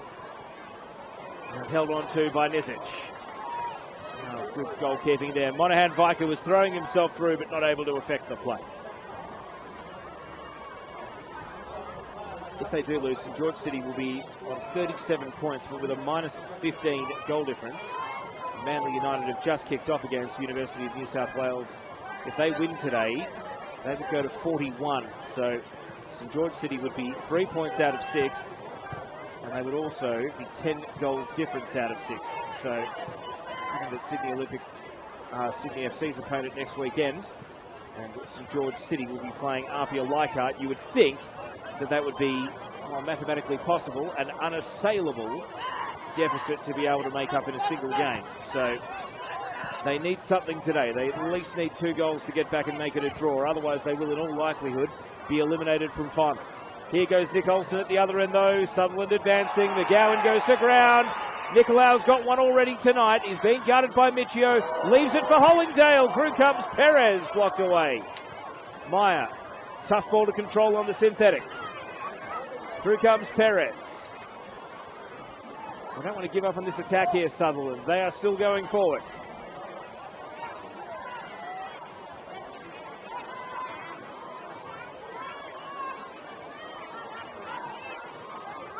And the ball is one away. And St George City, if they're good enough, have got 3-on-3 here. Oh, offside. That hurts. Ball's ended up in the net, but the offside flag was well and truly up. Game opening up a bit here with just over 20 minutes to go. St George City are going to make a sub. Lewis Corey is coming off.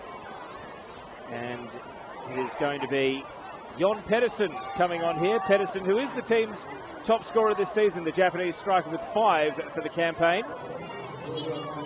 Certainly been displaced by Lucas Bedleg over the last month. Bedleg off injured at half-time, though. Had a big head bandage on and was not clearly past fit to continue after heading into the sheds at half-time.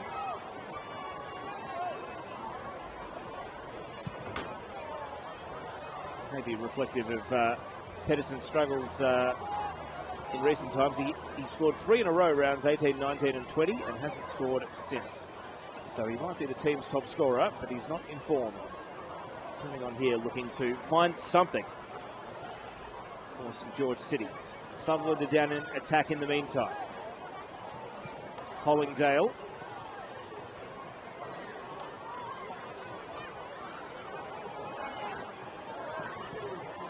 Perez wins the ball.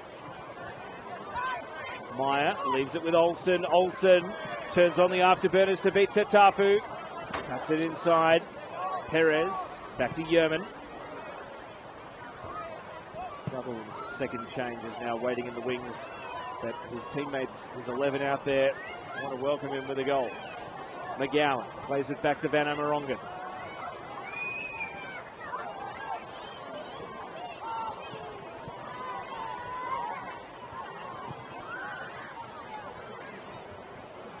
Long ball brought down by Bonilla. McGowan turning at the edge of the box. And a cross which is dealt with at the near post by Tatafu. There wasn't really an attacker behind him, but he wasn't to know. It's out for a corner kick.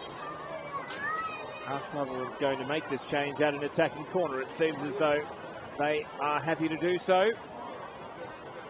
It's going to be Richard Schuecki coming on and Ty McGowan coming off. So a good 70 minutes for Ty McGowan, an assist to his name.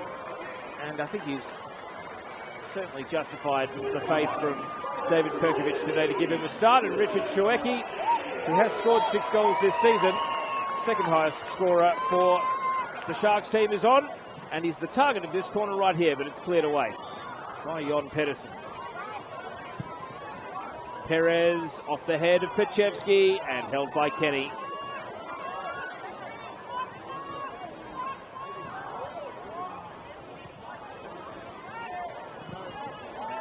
Tatafu fouled as he cleared the ball out of defence.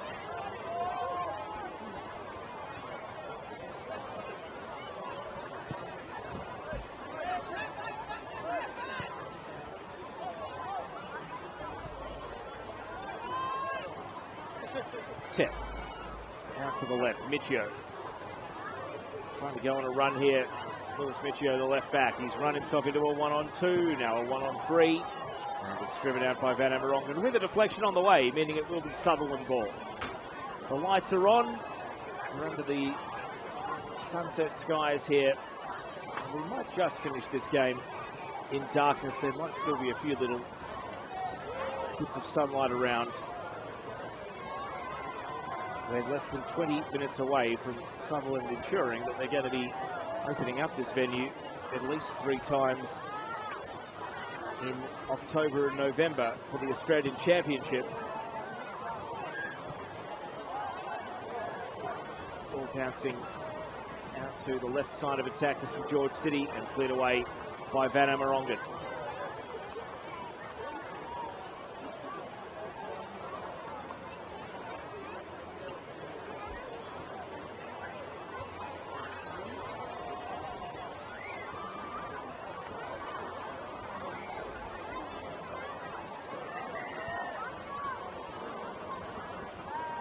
We've seen Sutherland try the long throw quite a few times. It looks as though St George City aren't necessarily going to apply a similar method here.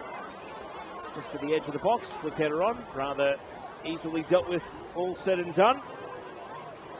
So we've had kickoff between Spirit and Raiders. It was a 5:30 start. The game is scoreless, as is UNSW versus Manly United at the Village Green after 21 minutes. As Nizic clears long, it's going to bounce down to Kenny, who half volleys away. Keeper to keeper. Up goes Pachevsky, uncontested against Jon Pedersen, who wasn't willing to leap into the much taller player. Bending ball, Tep clears it away from Schuecki.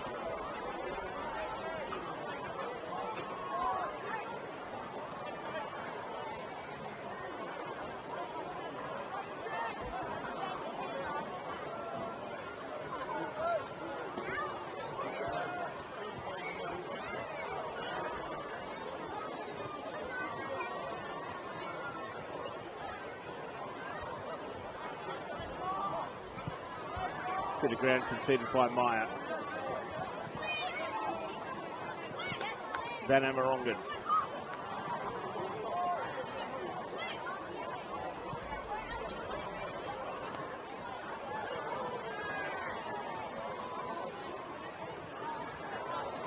And Webster might be away here. Big deflection. Good defending from Pachevsky, and he's able to draw a goal kick.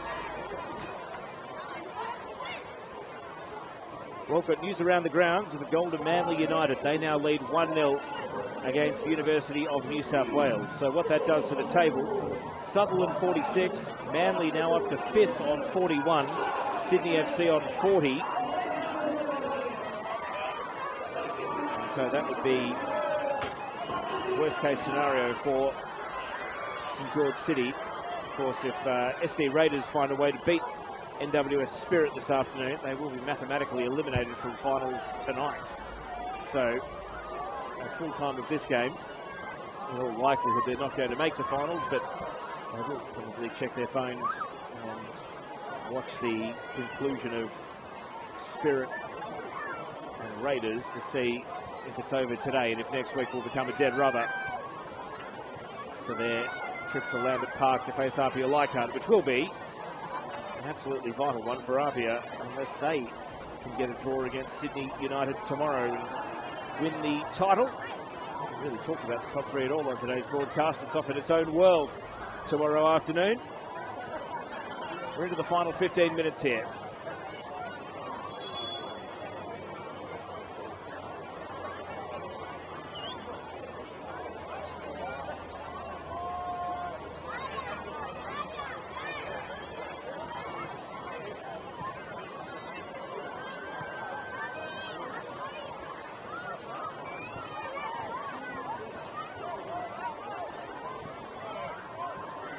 Tatapu. Over to the right. Jackson. Matt Jackson showed his step over there to turn onto his right foot, but his momentum was tipping him off balance, and the cross was a reflection of that. It's gone well out for a goal kick. The real question is, are St George City going to force Daniel Nizic to make a save today? They have had an air of threat about them all game, but they just have not had clear-cut chances on goal.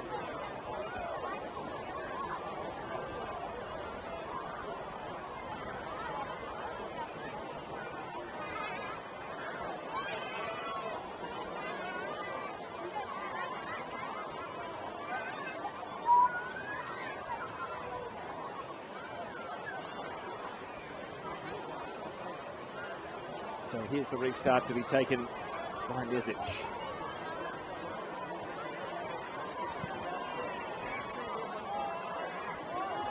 Monahan Viker, caught by Olsen.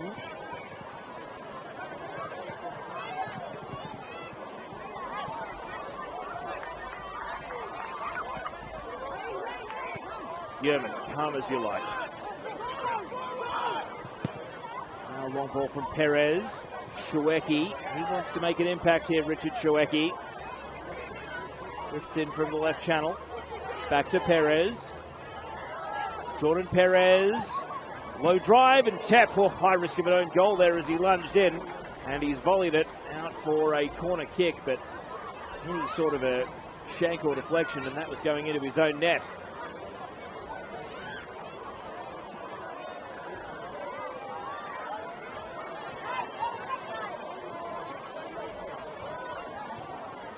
So here's the corner, first header, Pachevsky. Well, yeah, the disappointment is obvious. It's not quite as good a chance as his header in the first half, which he got up and missed as well, but he knows that that was a chance to at least make amends and stick a header on target. And he's put it well over the bar.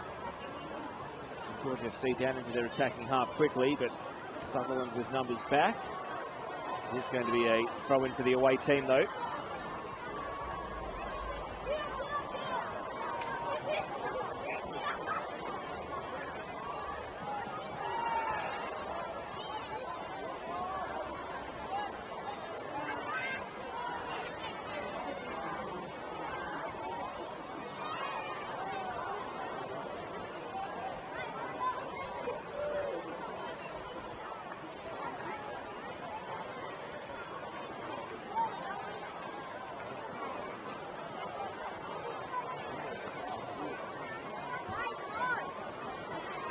throwing. Solid header coming from St George City, but Perez on volley. Volleys the ball down. He was hoping for Hollingdale.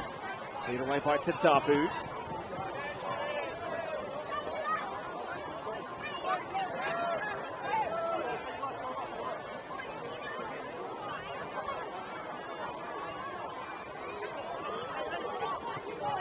Just managing the game at the moment, the Sutherland Sharks.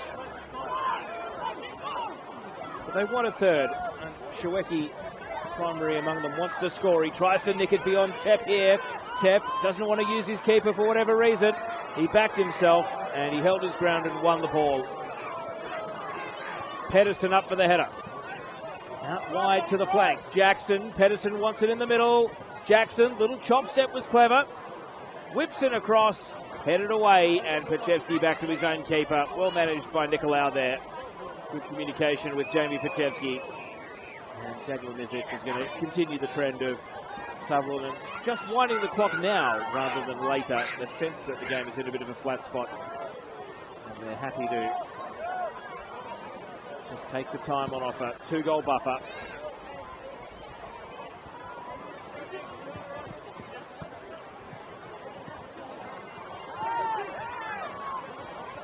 Shaweki refused to give up on the ball. Pachevsky over to Nicolau. Now Van Amerongen doesn't like his options in midfield. I'll tell you there's been a late goal down in Melbourne for Hume City against Sunshine George Cross. So if you want to know what's going on with the Australian Championship down there, you'll have to watch Oakley tonight to see if they can win against Standard on Thunder. If they do, they will qualify. It could have been given the favour of Hume City not winning today, but it looks as though they will.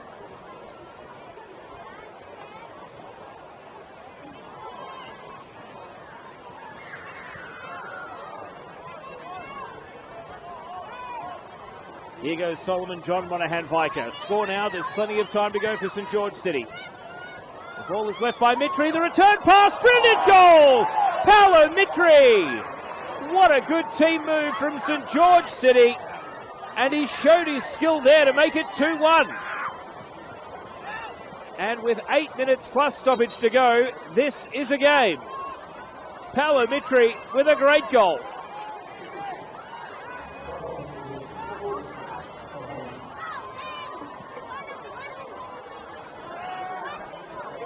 So, the game was drifting. St George City said enough of that. Paolo Mitri has popped up with his second goal of the season. And we're going to see Mason Tatafu subbed off here. And St George City know that their hopes of making finals depend on a comeback tonight. If they lose this game, the circumstances of the ladder and goal difference will leave them with way too much to do. Even if they were to win and get a favourable result next week, in all likelihood, they're not going to get the 10-goal swing and other favourable results they would need to go with it. So the only way, really, that they can keep their finals hopes alive is to launch a late heist tonight. And there's a bit of jeopardy back in the game now for the Sutherland Sharks. It looked like for so much of this second half they were cruising. Now they really need to switch back on with 7 minutes to go.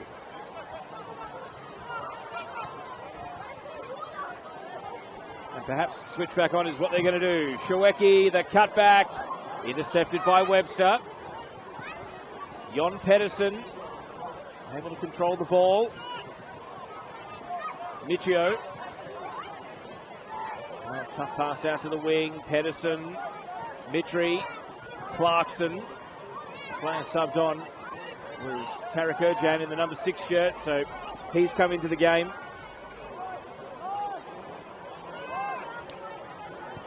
Replacing Bassam Sabag, seemingly. Tep. Oh, Shaweki making life difficult for him. He goes back to Jack Kenny. Kenny's got to be careful here. He nearly coughed up the ball. And cleared away in the nick of time by Erjan straight off the bench. Well, that would have been a gift for Sutherland and their 2-goal buffer restored. Olsen.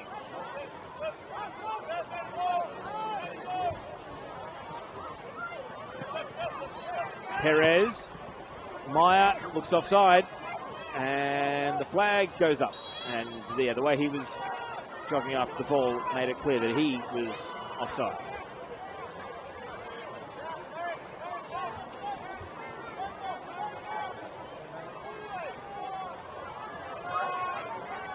So the restart taken short. Now a long ball by Erjan. Header at the edge of the box. Cleared away.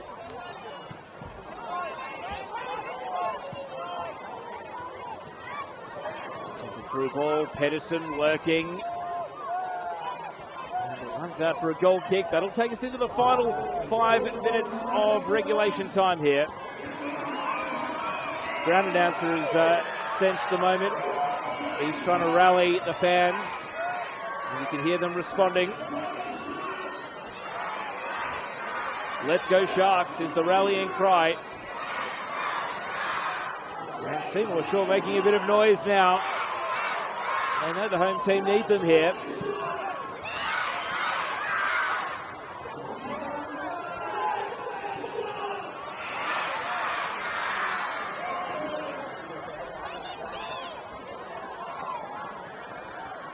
So St George City, can they grab a second goal back with enough time to harbour hopes of going on to win it?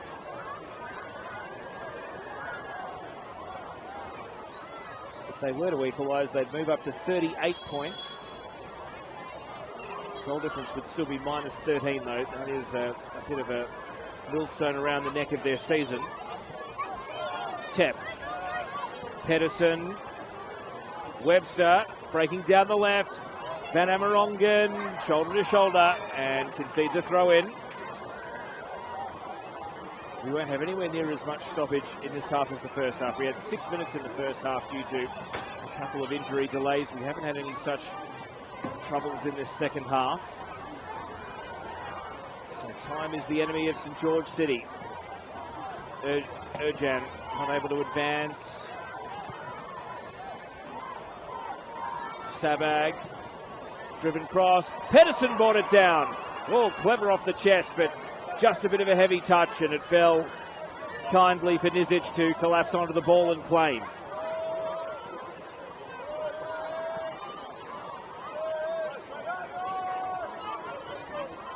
Well, every moment like that in the attacking penalty area now is going to be heart-in-mouth stuff here for the Sutherland Sharks.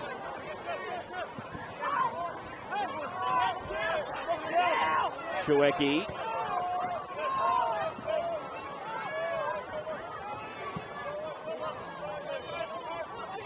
Long ball out to the left. Perez, the wing-back getting forward. He blasts it across the face.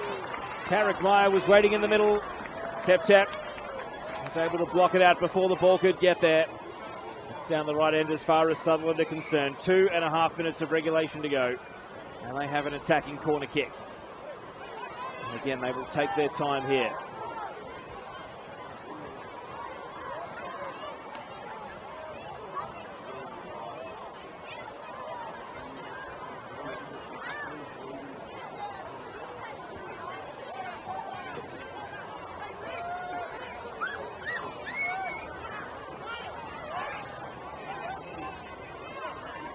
Are they going to waste time down in the corner or take a conventional corner? They are going to play it short.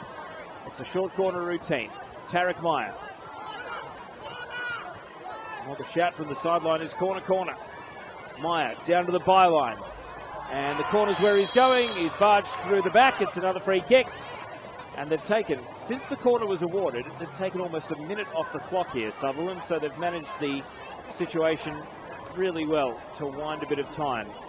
And where it was game management earlier, now it is just flat out time wasting and whatever they can get away with to try and hold on to this 2-1 scoreline. There's only 2 players in the attacking penalty area. They're going to take it down to the corner again. It's up to St George City to make the running here. Their finals participation is realistically, if not mathematically, on the line here. And they have won a throw-in. Straight off the head of Hollingdale. Olsen. Ball cleared away by Tep. Yerman with a volley back. Chested down by Bonilla. Shueki, and the shouts again are corner, and Shueki is disciplined. He breaks back out to the byline. He doesn't go quite to the corner, though, and he's been dispossessed. Solomon John Monahan Viker. Is this the moment for St George City? Mitri strokes it on. Sabag. And now Michio out to the left. Jackson, he switched flanks. High, hopeful ball, and Perez gets there before Pedersen. Oh, free kick. Monahan Viker, Erjan, I should say. Tarek Erjan was wiped out by Richard Shueki. They do have a set piece that I think they almost would have rathered Tarek Erjan in open play there, but this is going to take us into stoppage time. Lewis Michio is a natural left footer. He's going to take the free kick. Fourth official is holding the ball. 90 minutes on the clock. 4 minutes to go. Here's Michio's free kick. Erjan! Oh, just wide. That was the moment for St George City. Final spot on the line. A free header. And he's put it wide of the right-hand post. Hard in mouth stuff for the Sutherland Sharks.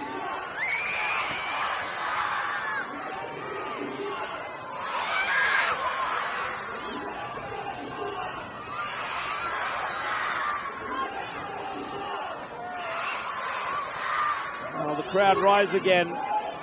We've played 40 seconds of 4 minutes additional time. St George City had the chance. They had the chance, and it went wide of the post. It would have totally changed their trip to Apia next week. That one extra point from a draw compared to a loss in their current goal difference conundrum. And the ball's going to run out here, and the first minute of stoppage is dealt with.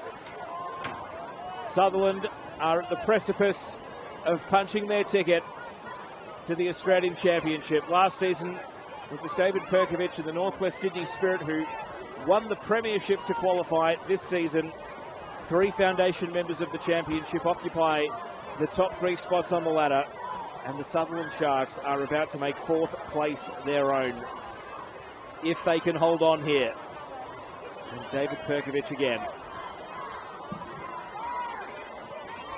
in charge in the dugout, watching on. Olsen, exactly who you want in this situation. He just gets better as games go on. Perez out to the wing. Sutherland have got numbers out there, and their aim will again be to go to the corner. St George City able to win the ball away. Tep. It's going to run on, and Van Amerongen steers it back out to Olsen in the corner again.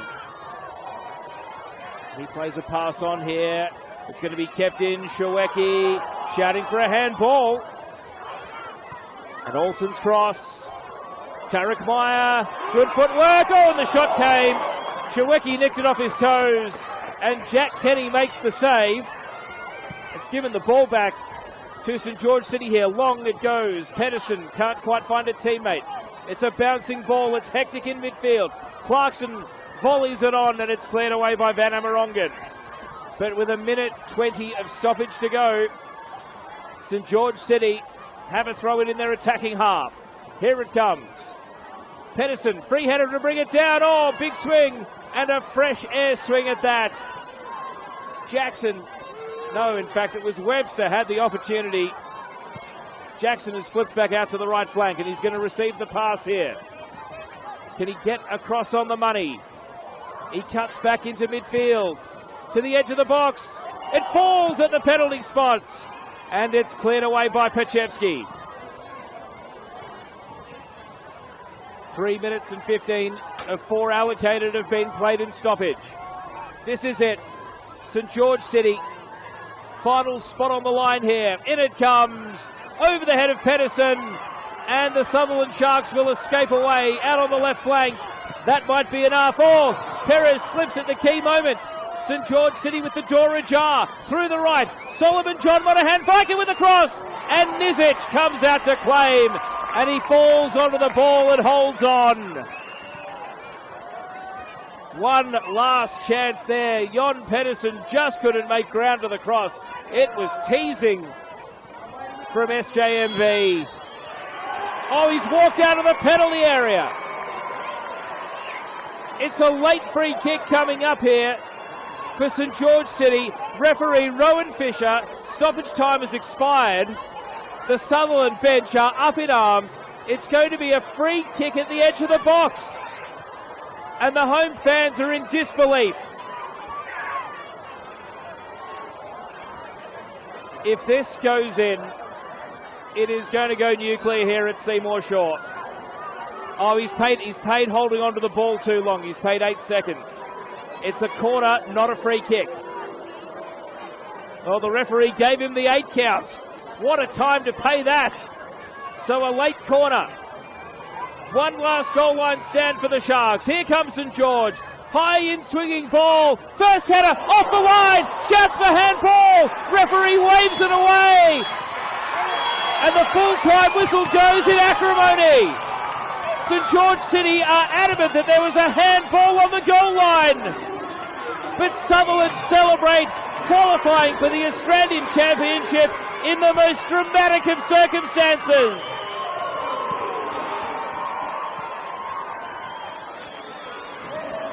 Jordan Perez has saved the day for the Sutherland Sharks. I've had a look back on the replay. It's a hard call to tell whether it was body or arm.